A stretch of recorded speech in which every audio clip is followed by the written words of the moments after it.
Bismillahirrahmanirrahim. Assalamualaikum warahmatullahi wabarakatuh. Waalaikumsalam warahmatullahi wabarakatuh. Na'udzu billahi min shururi anfusina wa sayyiati a'malina. May yahdihillahu fala mudilla lahu wa may yudlil fala hadiya lahu. Asyhadu an la ilaha illallah wahdahu la syarika lahu wa asyhadu anna Muhammadan abduhu wa rasuluhu la nabiyya wa la rasula ba'dahu. Faqad qala ta'ala fil Qur'anil karim wa a'udzu billahi minasyaitonir rajim. Ya ayyuhalladzina amanu taqullaha haqqa tuqatih wa la tamutunna illa wa antum muslimun.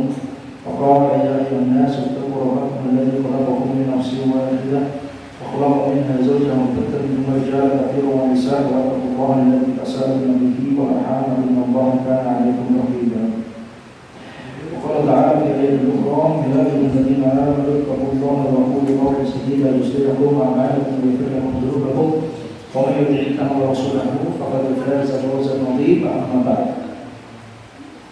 Hadirin yang dirahmati Allah Subhanahu wa taala, jemaah salat maghrib Masjid Ar-Rahman, perguruan Muhammadiyah, dan mudah-mudahan dirahmati Allah Subhanahu wa taala. Pertama-tama marilah kita bersyukur atas segala nikmat yang diberikan oleh Allah kepada kita, dan alhamdulillah dengan nikmat yang Allah berikan tersebut kita masih bisa melaksanakan kewajiban yang diwajibkan oleh Allah berupa sholat maghrib secara berjamaah. Alhamdulillah, maka kita ucapkan segala pujian dari Allah Subhanahu wa taala atas segala nikmat yang diberikan oleh Allah, sehingga dengan nikmat-nikmat itu mudah-mudahan kita lebih bisa mensyukuri, kita lebih bisa menggunakan nikmat yang Allah berikan itu di sisa-sisa umur kita ini dalam rangka pengabdian diri kita kepada Allah Subhanahu wa taala. Yang kedua kalinya sholawat beriring salam kita haturkan kepada junjungan kita Nabi besar Muhammad SAW, keluarganya, para sahabatnya, dan orang-orang yang selalu senantiasa menjalankan sunnah-sunnahnya.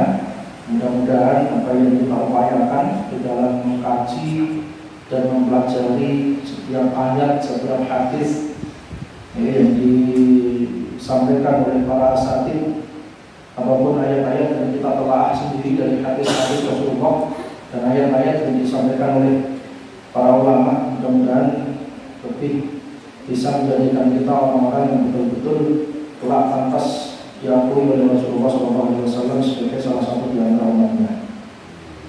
Bapak Ibu yang dirahmati Allah Subhanahu wa taala, alhamdulillah pertemuan perdana kajian yang barangkali sudah lama kita rencanakan, karena berkenaan dengan waktu sebetulnya, karena dari pimpinan cabang Muhammadiyah Lura Pak Udodo beberapa hari yang lalu sudah, atau beberapa bulan yang lalu sudah mengagendakan sebetulnya jadwal kami ada di masjid-masjid binaan Persyarikatan Muhammadiyah sudah hampir semuanya ada. Kalau di sebelum pandemi dulu kita kajian Ahad pagi juga kadang-kadang pas kebetulan di Masjid Ar-Rahman juga sudah mulai dulu-dulunya, sehingga kemudian kalau dibilang familiar dengan Masjid Ar-Rahman, insya Allah familiar, karena memang sebelum-sebelumnya kajian sudah mulai diadakan bergilir di Ahad paginya. Berkenaan dengan apa yang dibicarakan dan disampaikan kepada kami, Mas Irul serta takmir, disepakati untuk harinya adalah Senin. Setelah kita berbincang-bincang dengan anak-anak STAIM, karena kebetulan memang jadwal Senin malam Selasa itu kami bagi dengan Masjid Al-Azhar STAIM. Bagaimanapun juga masjid sebesar itu harus diberdayakan, karena berangkatnya dari cita-cita mulia pembangunan masjid itu, salah satu di antara cita-cita mulianya adalah setelah dibangun masjid itu digunakan untuk kegiatan, tidak hanya kegiatan yang sifatnya rutiniah, kegiatan-kegiatan wajib sholat dan lain sebagainya. Maka alangkah baiknya kalau kemudian masjid itu digunakan untuk hal-hal yang bersifat umum, kajian Islam, kajian anak-anak dan lain sebagainya. Kalau waktunya kita bagi untuk Masjid Ar-Rahman, nanti kita mengambilnya Senin yang kedua dan Senin yang keempat, sesuai dengan perubahan. Insya Allah kalau ada perubahan jadwal nanti kita akan sampaikan. Tapi pada prinsipnya memang sudah menjadi niatan. Artinya dimanapun tempat, kalau masih ada waktu dan masih ada tenaga, kami insya Allah siap. Nah, sudah menjadi kewajiban bagi seorang dai itu di mana-mana memang harus dibangun. Yang namanya ilmu tidak boleh disembunyikan. Maka membagi dan kemudian sharing salah satu di antara aktivitas yang harus dipedomani oleh para dai. Bapak Ibu yang dirahmati Allah Subhanahu wa taala, berkenaan dengan pertemuan perdana pada malam hari ini sesuai dengan apa yang kita bicarakan, nanti kita akan menggunakan rujukan yang paling ringan, sebetulnya bukan paling ringan, tapi rujukan yang barangkali hadis-hadis dalam Riyadhus Shalihin ini sudah sering dikaji. Kalau kita menggunakan kitab-kitab induk, barangkali sudah banyak yang mengkaji, atau barangkali kita akan kesulitan kalau kemudian tidak dimulai dari kitab-kitab yang ringan. Karena menurut kebiasaan, biasanya kalau belajar hadis atau belajar rujukan-rujukan yang menjadi rujukan syar'i dalam Islam itu memang kadang-kadang dimulai dari yang ringan-ringan. Ini berbicara tentang metode dalam Islam atau metode thalabul ilmi, itu biasanya dimulai dari hadis-hadis yang ringan. Kenapa seperti itu? Ya memang fitrahnya kita itu kadang-kadang kalau dimulai dari yang paling besar biasanya ada kejenuhan. Makanya kemudian dimulai dari hadis-hadis yang paling ringan. Dan ini menjadi kebiasaan para ulama. Imam An-Nawawi, selain beliau mengarang kitab Riyadhus Shalihin, kitab-kitab yang lain, maka beliau juga mengarang kitab Arba'in An-Nawawi. Simpel hadis-hadis harian, hadis-hadis yang biasa digunakan untuk pedoman dalam kehidupan sehari-hari. Nah, berkenaan dengan kajian kita ini, insya Allah ke depan kita akan menggunakan kitab Riyadhus Shalihin. Ya, di samping nanti judul-judul tematik yang sifatnya urgent yang perlu kita sampaikan atau perlu kita carikan dasarnya dalam kehidupan sehari-hari, persoalan-persoalan yang kontemporer, itu juga tidak luput dari apa yang barangkali perlu kita konsenkan dalam pembahasan. Prinsipnya apa? Prinsipnya mencari keberkahan. Jadi kalau kita bertemu dalam majelis seperti ini, yang kita cari adalah keberkahan. Hal ini sebagaimana yang disabdakan oleh Rasulullah SAW. Dalam sebuah hadis Rasulullah menyampaikan salah satu di antara tempat, salah satu di antara waktu, dan salah satu di antara perkumpulan yang diberkahi oleh Allah Subhanahu wa taala ya thalabul ilmi. Kalau dipikir apa lagi? Kadang-kadang hari kita itu 24 jam ya sudah habis untuk memikirkan hal-hal yang sifatnya keduniaan. Maka kita perlu waktu untuk sedikit mengendorkan, sedikit untuk memalingkan pikiran dan hati kita dalam rangka mempersiapkan kehidupan setelah kematian. Dalam sebuah hadis Rasulullah mengatakan, "Mastama qaumun fi baitin min buyutillahi yatluna kitaballahi wa yatadarasuna fiha Qur'an illa nazalat alaihi sakinah." Atau kama qala Rasulullah sallallahu alaihi wasallam, tidaklah ada suatu kaum berkumpul di antara rumah-rumah Allah, atau salah satu di antara rumah-rumah Allah Subhanahu wa taala, yang di dalamnya kemudian disampaikan Al-Qur'an, disampaikan ayat-ayat Allah, illa nazalat alaihimus sakinah, melainkan Allah Subhanahu wa taala akan menurunkan rasa tenang dalam kehidupannya. Tidak heran ketika kita berada di majelis ilmu, tidak heran ketika kita di dalam majelis taklim itu yang ada hanya ketenangan. Sudah lupa itu persoalan-persoalan sehari penat di kantor itu hilang semuanya. Ya, apalagi kalau kemudian dibarengi dengan keikhlasan luar biasa. Nah, ini kebiasaan para sahabat juga seperti itu. Jadi kebiasaan mencintai majelis ilmu, mencintai perkumpulan-perkumpulan ilmu, ya meskipun diawali dari hanya sekedar mendengarkan pengajian. Ada metode yang paling ringan sebetulnya. Jadi dalam Islam metode yang paling ringan itu adalah kajian yang sifatnya klasikal seperti ini. Kalau dulu Rasulullah membagi menjadi beberapa metode, ada namanya halaqah, talaki. Itu sekelompok sahabat berkumpul di Masjid Nabawi, kemudian membuat kelompok-kelompok kecil. Yang itu kemudian dikembangkan sampai sekarang, ada namanya liqah, halakoh Quran dan lain sebagainya. Dan itu tingkatannya lebih efektif. Meskipun hal-hal yang seperti ini juga bukan berfaedah, bukan tidak ada faedahnya, tapi juga ada kadang-kadang peningkatan di dalam metode penyampaian sebagai bentuk penyeimbang. Ketika kita di majelis-majelis seperti ini, memang yang kita cari adalah keberkahan. Maka Rasulullah SAW beliau menyampaikan, "Mastama'a qaum fi baitin min buyutillah." Tidaklah ketika ada suatu kaum mau berkumpul, bermajelis, al-istima' diartikan berkumpul, bermajelis, ya, di antara rumah-rumahnya Allah Subhanahu wa taala, di masjid, ya, dan bahkan tidak hanya di masjid sebetulnya. Jadi hadis ini kemudian dimaknai secara umum, tidak hanya di masjid. Maka pertanyaan, Ustaz, kalau saya kajiannya mendengar masjid pribun, ya tidak masalah. Ustaz, kalau kajiannya misal di rumah kan pribun, tidak masalah.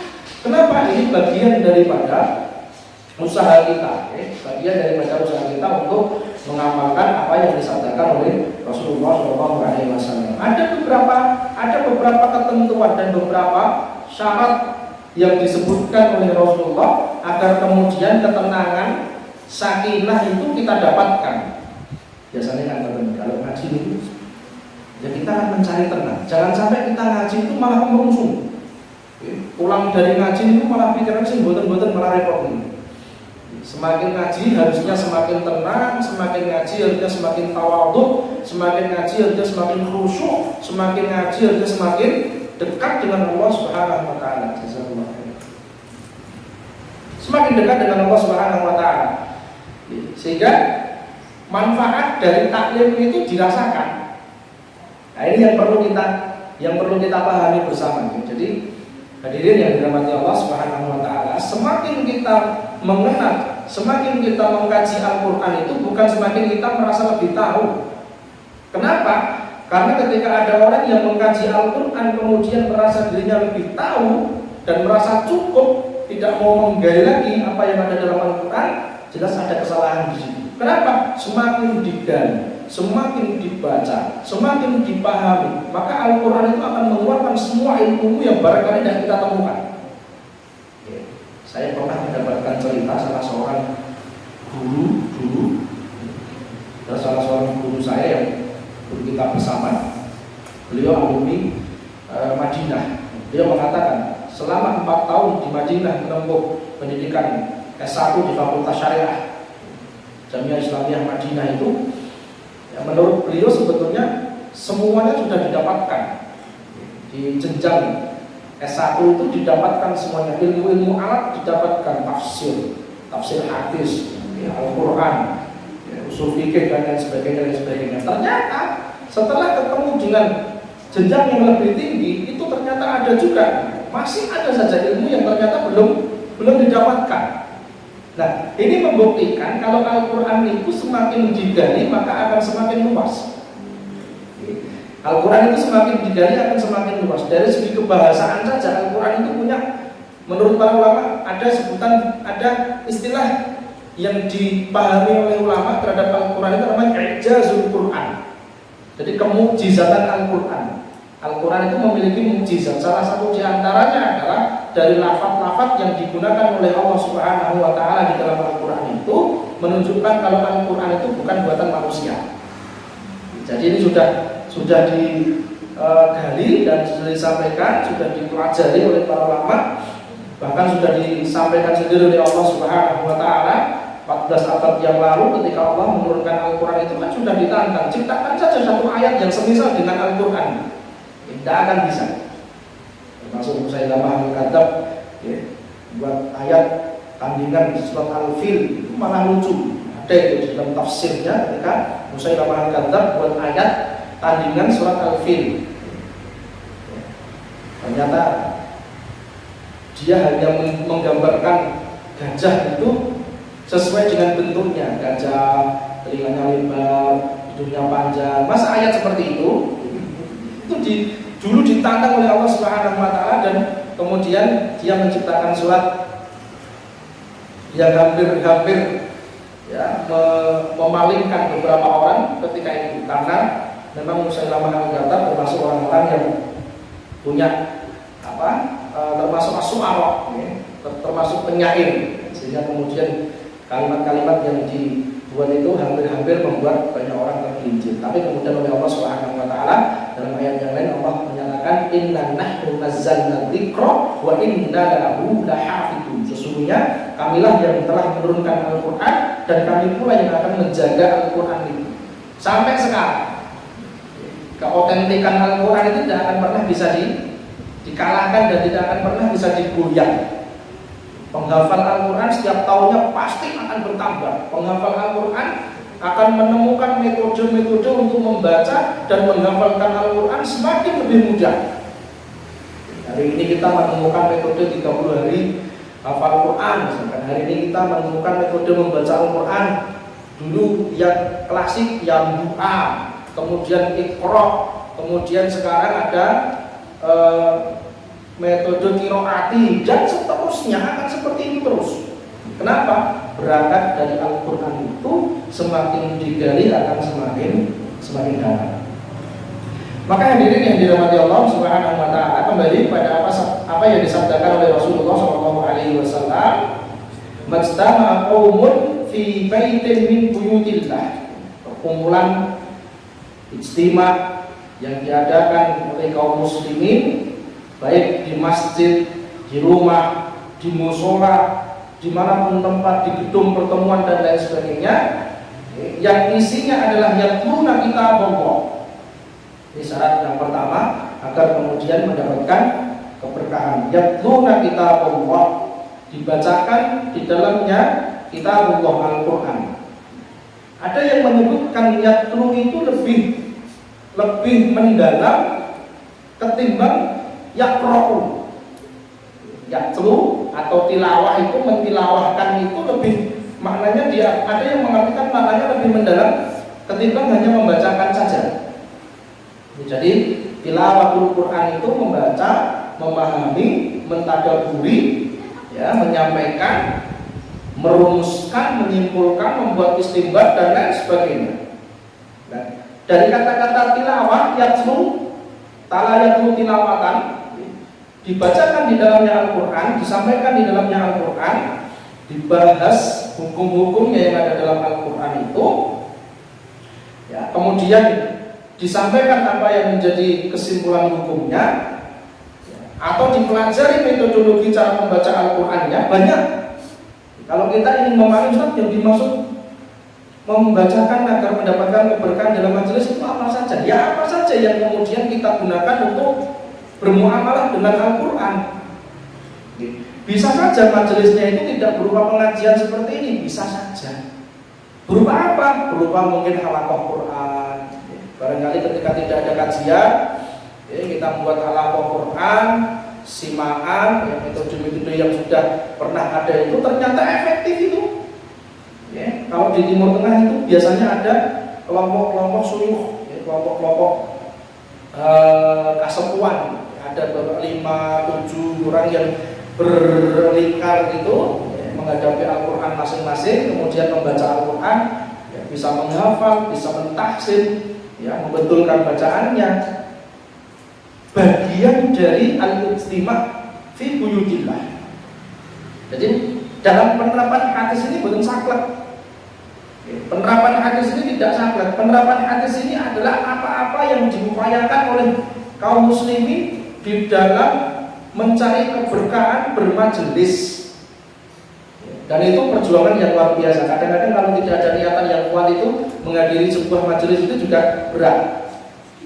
Menghadiri majelis itu kadang-kadang berat. Ya, lebih berat lagi apa? Istiqomah. Lebih berat lagi adalah keistiqomahan, kontinuitas. Nah, kembali, jadi majelis atau ijtima' atau mentilawahkan atau membacakan Al-Quran di sini bisa berbagai bentuk. Bisa saja halaqah Quran, bisa saja pengajian intensif, ya, bisa saja kemudian kajian umum, kajian tematik dan lain sebagainya. Artinya hal-hal yang diupayakan oleh kaum muslimin untuk memperdalam pemahaman tentang Islam, sehingga betul-betul apa yang dilakukan, terutama masalah-masalah ibadah itu bisa dipahami secara menyeluruh, dipahami secara tuntas berdasarkan dengan dalil-dalil yang ada. Harapannya seperti itu, meskipun nanti tuntutannya bisa diturunkan. Ya, tuntutannya bisa diturunkan. Ustaz, kalau saya tidak bisa menghafalkan bunyi hadisnya, apakah kemudian ibadah saya itu tidak sah? Sah-sah saja. Kenapa? Ada hierarkinya, ada fasenya, di mana ketika kita masih berada di level umum, menjadikan rujukan itu sebagai hal yang penting, iya, tapi tuntutannya bisa diturunkan sesuai dengan kemampuan.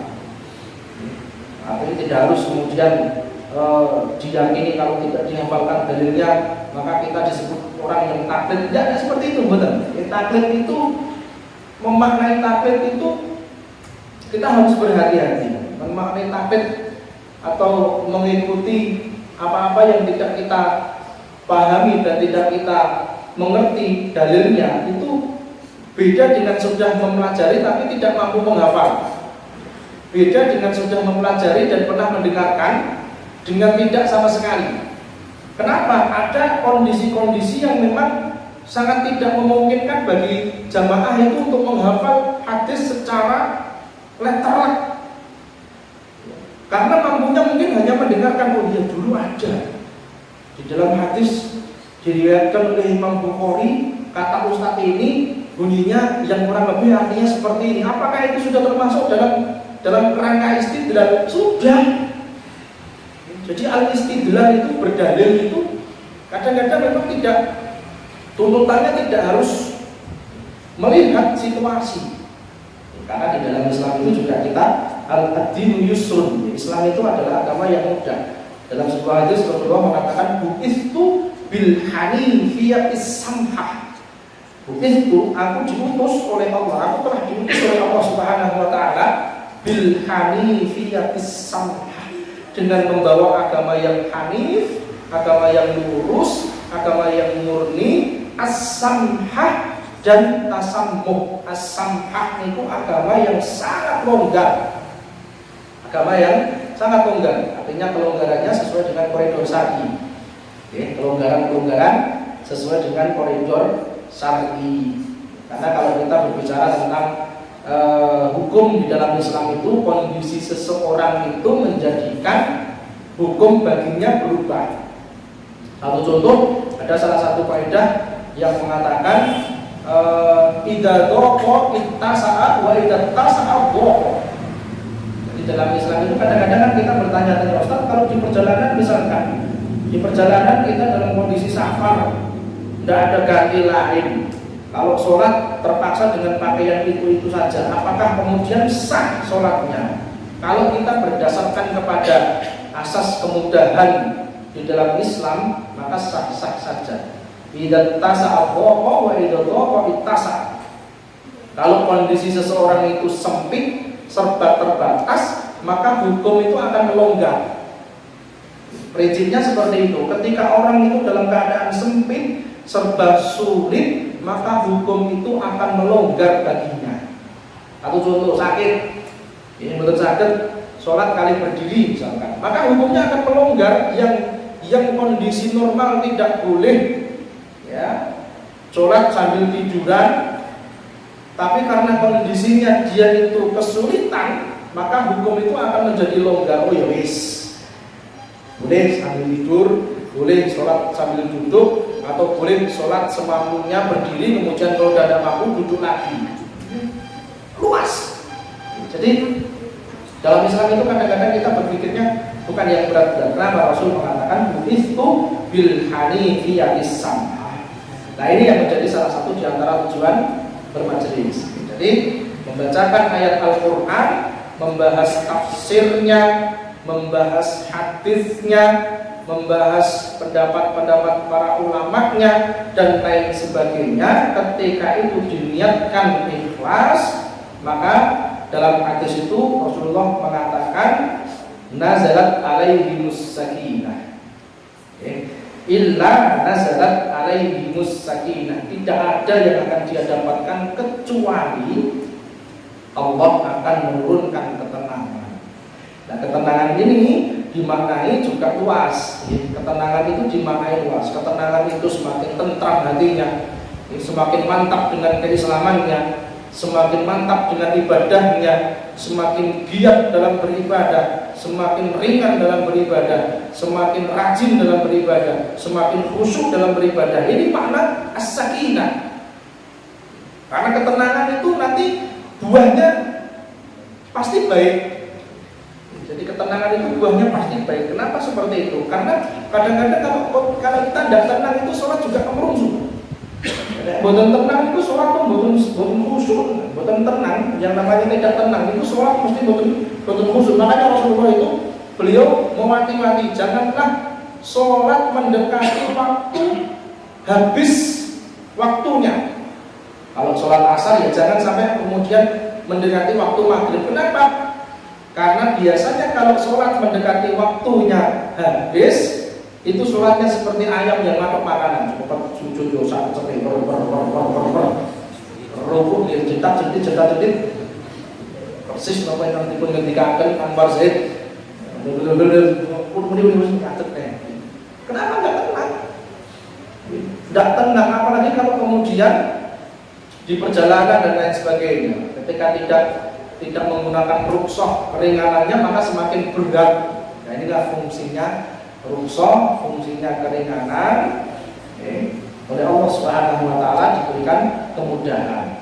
Nah, kembali, jadi semakin kita mengkaji harusnya semakin kita bisa memperdalam itu semua. Illa nazalat alaihimus sakinah. Allah akan menurunkan ketenangan. Wa ghasyiyatuhumur rahmah. Allah akan curahkan rahmat.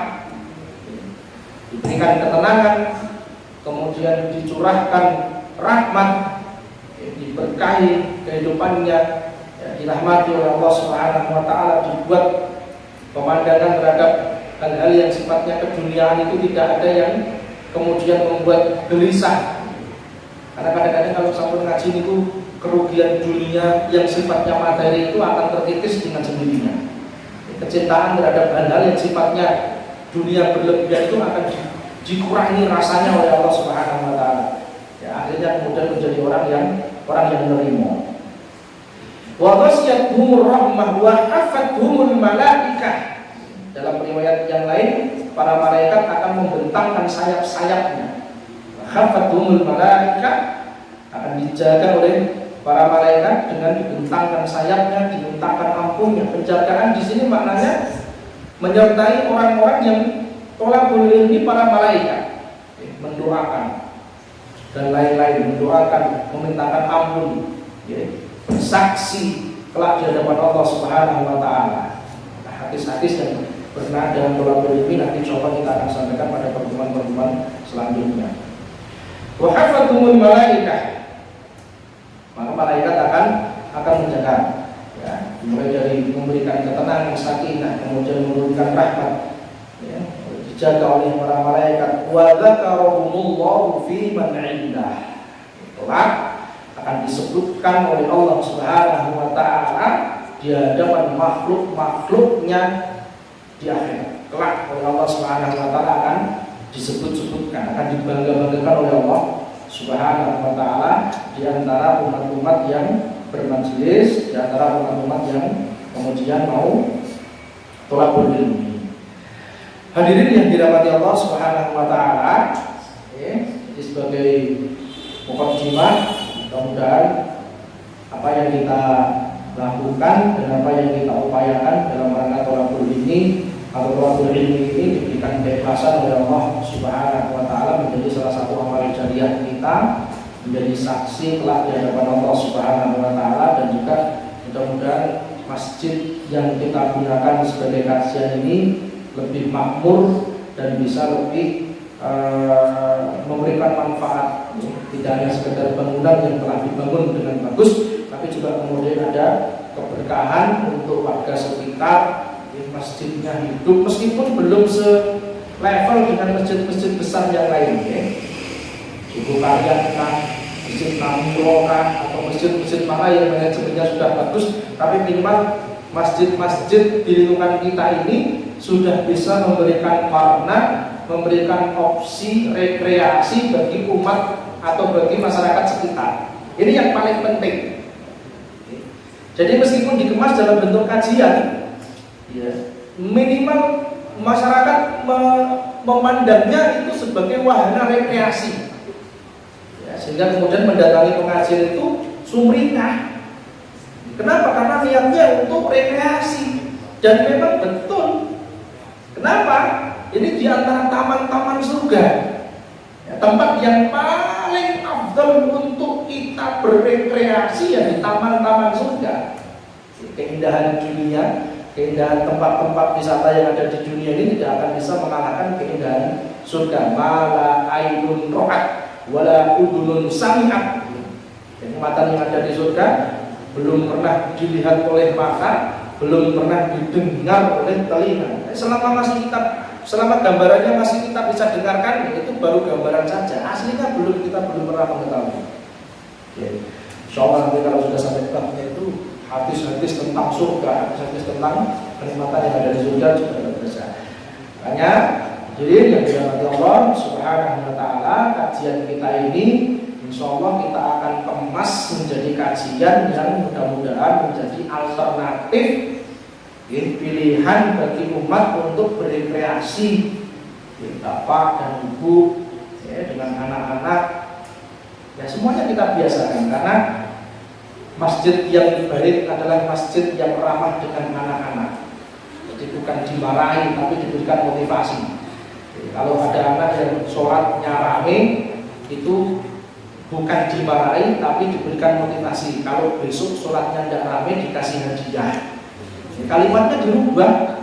Jadi, bukan ayo yang rame tak jiwet lah, tapi dirubah. Besok yang tidak rame, dikasih hadiah. Mungkin kalau di masjid-masjid sing finansialnya sudah kuat ngoten Pak. Jadi cuma kadang-kadang kita kan terbentur dengan finansial. Sing digo hadiah no padahal bocah bagi terus digo. Nggih terus niku masalahnya terus disiasati. Saiki rame, sesuk meneng tiga hadiah terus rame neh dimotivasi. Ya mudah-mudahan sembuh. Kenapa? Semakin anak jauh dengan masjid, kata salah seorang ustaz, Ustaz Puji Azhari, kalau anak semakin jauh dengan masjid, maka sebetulnya itu bencana yang luar biasa. Kenapa seperti itu? Karena kelak siapa yang akan menjadi penerus kalau kemudian anak-anak itu takut ke masjid, takut ke musola. Ya memang mengganggu Pak. Kadang-kadang kalau yang sepuh-sepuh sudah pengen khusyuk itu, kalau aku rame, jangan bisa disiasati. Ya boleh jadi tempatnya dipisah, dangkal dan lain sebagainya. Ya, pendekatan yang sifatnya persuasif. Nah, jadi 4 hal yang kemudian dijanjikan oleh Rasulullah SAW ketika kita bermajelis, Allah turunkan ketenangan, Allah curahkan rahmat, dijaga, didoakan oleh para malaikat, kemudian kelak akan disebut-sebut oleh Allah Subhanahu wa taala, dibangga-banggakan oleh Allah Subhanahu wa taala. Itu baru satu di antara motivasi kenapa kemudian kita itu bermajelis, ya. Kita itu mau memperdalam ilmu. Kenapa tidak kita luangkan waktu kalau kemudian hikmahnya dalam kehidupan luar biasa. Maka kembali kepada konsep yang awal tadi, harapan kami setelah kita mengkaji itu perbaikan ke arah yang lebih positif dimulai dari diri kita sendiri. Jadi bukan berarti kemudian kita tidak boleh amar ma'ruf nahi munkar, boten. Harus itu, amar ma'ruf nahi munkar itu harus. Tapi semakin kita tahu, maka kita tidak boleh terjebak kepada jebakan-jebakan orang yang menuntut ilmu. Ini biasanya anak muda, biasanya anak muda.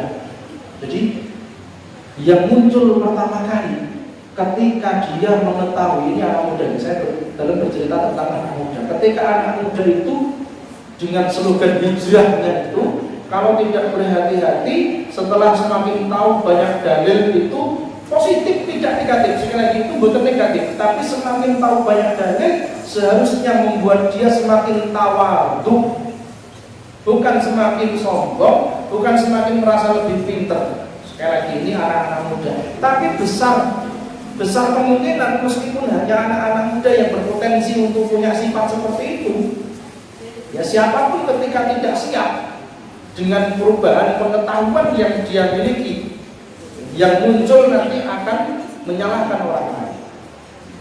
Jadi bukan menyalahkan, tapi lebih kepada memperkuat apa yang dipahami sebelumnya. Kalau sebelumnya sudah punya pemahaman tata cara sholat misalkan, dengan mengkaji maka lebih kuat lagi pemahamannya.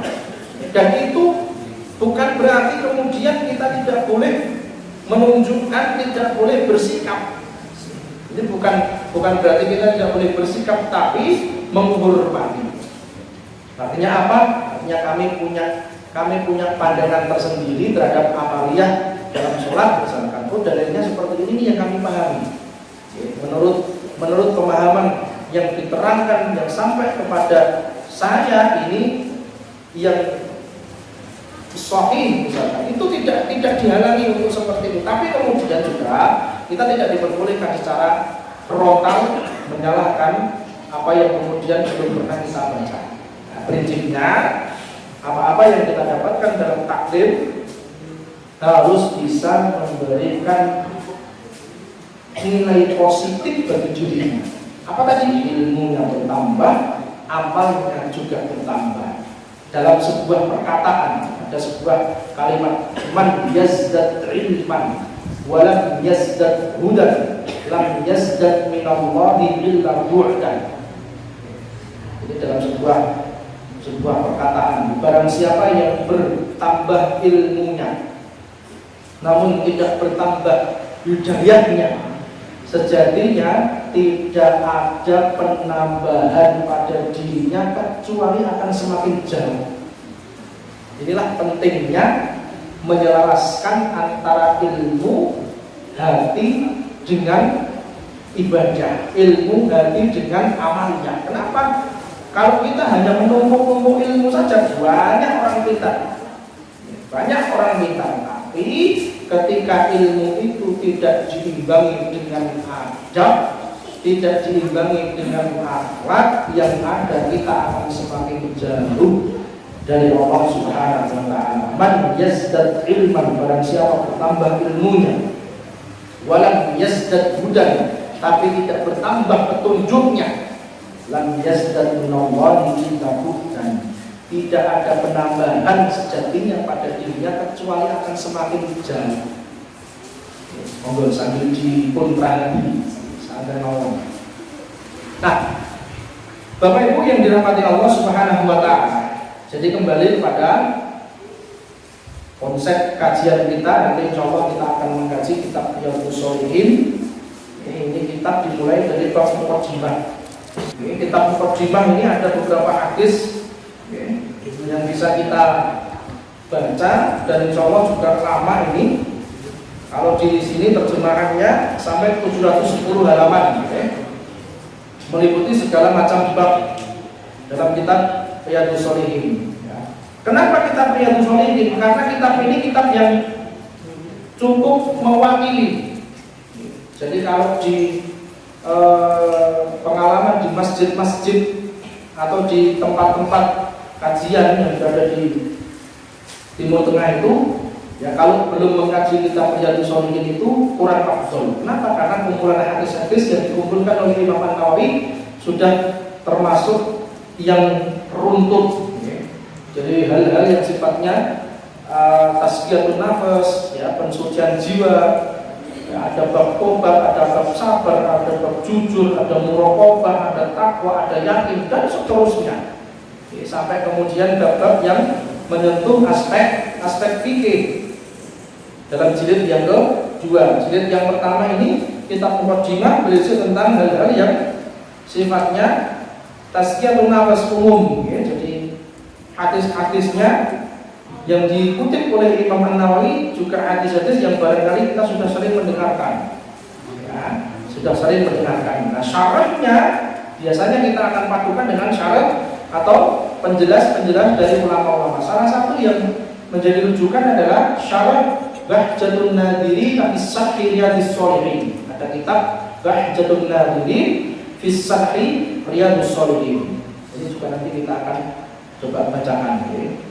Sehingga kita dalam mengkaji itu bukan murni hanya ilustrasi saja, pemaparan dari Ustaz. Karena terus terang kalau saya tidak dibantu dengan syarah itu,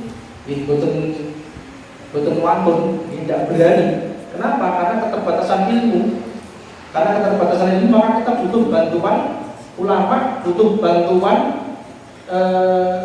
para pensyarah yang barangkali kita ini apa dibanding dengan para ulama.